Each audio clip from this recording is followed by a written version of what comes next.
Bon, aujourd'hui, retour sur le chantier. Ma petite mission du jour, aujourd'hui, c'est de calculer pour le plancher. Donc je vais devoir mesurer un peu tous mes murs. Normalement, tout ça, c'est noté sur mes plans, mais je vérifie quand même au cas où. C'est vraiment juste au cas où. Mais normalement, j'ai déjà tout qui est noté sur des plans, hein. Je fais quand même une petite vérification. Ça me rassure, je préfère être rassuré, comme je vous dis. Donc c'est parti, je fais le tour de la maison, je mesure tout, tous les murs, et comme ça, je suis bon. Bon, déjà pour commencer, je vais faire un petit schéma de la maison rapide, au crayon. On s'en fout que ce soit d'équerre, pas d'équerre, on s'entend pas dans Brielle. Bon, ce que je vais faire, c'est simplement prendre les codes des longueurs de mes poutrelles. Comme ça, je saurai quelle poutrelle il me faut et combien il m'en faut exactement. Donc c'est parti, je m'occupe de ça.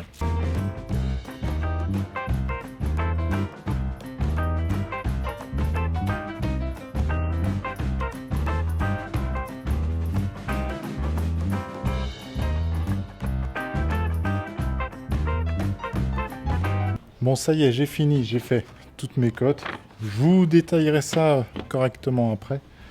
Là, ce que je vais faire, c'est aller voir mon fournisseur pour qu'on calcule justement tout le plancher avec le ferraillage et tout ça. Et je sais pas si vous avez vu, mais j'ai pas mesuré avec un mètre, j'ai utilisé un mètre laser. Utiliser ça, c'est quand même plus pratique. Bon, celui-là, c'est un Stanley, mais c'est un peu de la merde. Ou alors, faut être deux avec un grand mètre, tout simplement. Bon, allez, je vais voir mon fournisseur et je vous fais un petit récap de ce qui a été commandé. Parce qu'en fait, au niveau des poutrelles, je sais pas la largeur des ourdis. Si je savais la largeur des ourdis, je vous dirais, il me faut tant de poutrelles et tout ça. Là, je suis pas sûr, donc je vais aller le voir, je vais voir ça avec lui et je vous fais un récap tout de suite après. Bon, pour moi, là, c'est maintenant, j'y vais. Pour vous, c'est tout de suite. Bon, je suis revenu de chez mon fournisseur. Bien sûr, il me manquait forcément une petite cote. La cote la plus bête, c'est la cote du poteau au mur. Forcément. Mais bon, c'est pas très grave, je suis revenu sur le chantier. Donc là, je suis en train de travailler un peu sur les plans, vous savez, pour faire mon plancher. On a changé quelques petites choses avec mon fournisseur. Donc, juste pour vous montrer, du mur là au mur du garage, j'ai 7 mètres, 6,98, une connerie comme ça. Donc j'ai 7 mètres, je vais prendre des poutrelles de 7 mètres qui vont être posées, elles vont être dans ce sens-là. Et au niveau de mon poteau, là, vous savez que je vais avoir une poutre qui va faire la longueur, là, et je vais mettre les poutrelles dans ce sens-là, d'accord ? Perpendiculaires par rapport à celles du, on va dire, salon. Et pour dans le garage, elles sont assez simples, elles sont vraiment comme ça. Parallèle à la porte de garage. Voilà, entre guillemets, ça va être ça. Celles-là, c'est les plus simples, il n'y a pas de souci. Celles-là, c'est juste des grandes longueurs, c'est les plus simples aussi. Celles-là, elles se mettent dans l'autre sens, ça va aussi. Le seul problème que j'ai, c'est au niveau de ma trémie d'escalier. Donc, je vais avoir 2 poutrelles, si je ne me trompe pas, qui seront un peu dans le vide. Mais ça, il y a des systèmes qui existent pour, je sais plus le terme, il m'en a parlé, c'est un chevêtre, je crois. Je suis pas sûr. Dites-moi si vous êtes maçon, si c'est bien ça, un chevêtre. Je suis pas sûr, à vérifier. Donc je vais travailler encore un petit peu sur le plan. Comme je vous ai dit, je ne savais plus l'écartement qu'il faut entre chaque poutrelle. Donc d'axe en axe, j'ai quand même demandé, j'y suis pas allé pour rien. C'est tous les 60 cm. Donc là, je vais calculer tout ça. Je vais lui redonner. Et comme ça, on commande tout et j'aurai ça assez rapidement. Bon, ça y est, je viens de calculer tout mon petit bazar. On ne le verra pas sur le plan, je vous explique vite fait. Alors, il va me falloir 10 poutrelles sur toute la longueur. J'ai prévu à chaque coup une poutrelle de plus au cas où pour me rassurer. Et dans tous les cas, je vais m'en resservir, vous savez, pour le second étage. Donc, dans tous les cas, elle n'est pas perdue. Parce que vaut mieux se retrouver avec une poutrelle de plus qu'une poutrelle en moins. Et ça, c'est plus chiant, une poutrelle en moins. Mais normalement, tout est bien calculé. Donc, comme je vous dis, ce qu'il va me falloir, là, sur la longueur, la partie, on va appeler ça salon.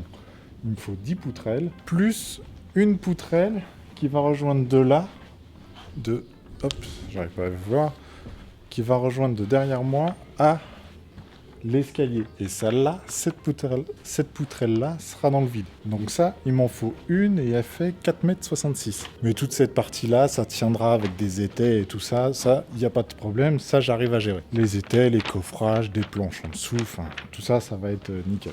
Dans la partie garage, il me faut des poutrelles de 4,20 m et il m'en faut 13. Vous avez vu, ça fait quand même un sacré paquet. Et pour les dernières, c'est pour la partie, vous savez, chambre d'amis des barras là. C'est celles qui sont dans cette longueur là. Il m'en faut 9 de 2,80 m. Bon, maintenant, ce que je vais faire avant de partir chez mon fournisseur, je vais calculer tout le périphérique de la maison pour commander, vous savez, toutes les planelles, pour faire tout le tour de la maison, pour quand je coulerai la chape, que ça évite que ça dégueule partout. C'est des petits parpaings assez fins, ils font 5 cm je crois d'épaisseur, et là j'aurai une hauteur de 20 cm de dalle. Donc ça fera une belle dalle. Mais ça c'est parce que j'ai un grand plancher. Pour calculer ça, ça va être simple, hein.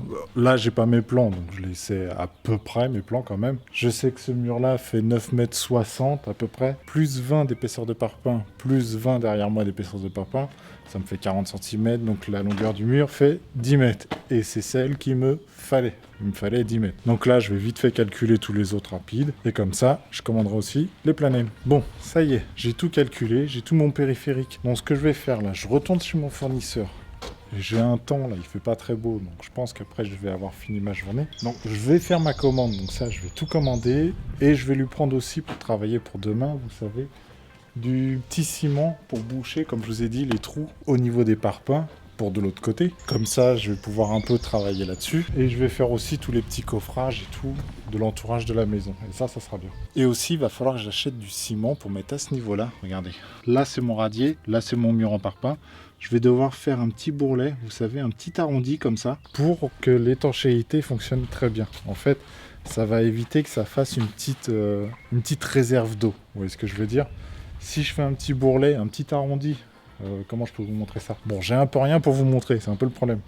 Mais si, par exemple, là j'ai mon mur, on imagine que là c'est mon radier, ok? Je vais faire un petit arrondi qui va rejoindre mon radier. Comme ça, quand l'eau risque de couler sur le mur, ça va couler, partir directement dans la terre. Ça fait une sorte de petit toboggan pour la flotte. Et comme ça, au niveau de la bâche de protection, ça évitera que ça lui fasse vraiment une cassure qui sert à rien. Donc je vais voir ça avec lui, je vais peut-être tout prendre aujourd'hui. Direction le fournisseur. Et me revoilà sur le chantier. J'ai encore oublié un truc. Non, je déconne. J'ai rien oublié. J'ai été voir mon fournisseur, donc tout est bon, donc tout est en commande. Normalement, je reçois mes poutres, vous savez, toutes mes poutres, jeudi. Donc il faut que je me trouve un peu de boulot jusqu'à jeudi. Donc j'ai trouvé quelques petites choses à faire. Je me suis acheté du Planicil 88 de chez Mapei. C'est tout simplement un enduit imperméabilisant. Il va me permettre de boucher déjà les imperfections que j'ai sur les murs. Tu vois, par exemple ça. J'ai des petites imperfections comme ça. Donc ça va me les boucher. Et en même temps, ça va me rendre le mur étanche. Mais pour vraiment être sûr, moi, par rapport à l'étanchéité, vu que vous savez, ici, c'est une pièce, ça sera quand même une pièce à vivre. J'ai pas envie de me retrouver avec 5 cm d'eau dans tout mon sous-sol. Là, ça me ferait carrément chier. En plus de ça, je vais rajouter, vous savez, tout le produit Delta MS, c'est-à-dire la bâche qui sert de drainage et aussi une bâche de protection style un peu goudron, mais c'est pas ça. Je vous remontrerai un peu ce que c'était et la marque, parce que là, de tête, je m'en souviens plus. Je sais que c'est la marque Delta, mais le produit en lui-même, je sais plus ce que c'est. Je vous mets un petit schéma sur le côté, comme ça vous saurez ce que je veux faire. Donc petit récap de la journée. Là, il est pas très tard, j'ai pas travaillé beaucoup aujourd'hui. J'ai juste fait de la préparation de commande. Donc comme ça, bientôt, j'aurai tout mon plancher. J'espère couler ma dalle avant, vraiment avant mi-juillet, avant fin juillet largement, parce que vous savez que les fournisseurs, en août, tout est fermé. Et comme je vous ai déjà dit, c'est l'enfer. On ne peut plus rien avoir. Donc il faut vraiment que tout soit fait avant fin juillet. Il faut que je me prévoie un mois de travail avec des briques pour être tranquille. Donc voilà, ratez pas la vidéo de demain. Je vais commencer à faire toute l'étanchéité de tout cet ensemble-là. Mais j'ai déjà super hâte d'être à demain pour commencer justement ça, faire d'autres choses. Bon, allez, sur ce, fin de vidéo pour moi. Je vais profiter de la fin de journée pour être tranquille. Je vais aller chercher encore 2-3 petites choses pour travailler demain, style des spatules, des choses comme ça, parce qu'il va m'en falloir. Si cette vidéo t'a plu, n'hésite pas à t'abonner, à poser des questions. Ce soir, je vais commencer à y répondre un petit peu, parce que j'ai pris pas mal de retard sur les questions. Donc je commence à répondre à vos commentaires. C'était un peu compliqué là ces derniers jours. Donc je vous dis à demain. Prenez soin de vous. Ciao!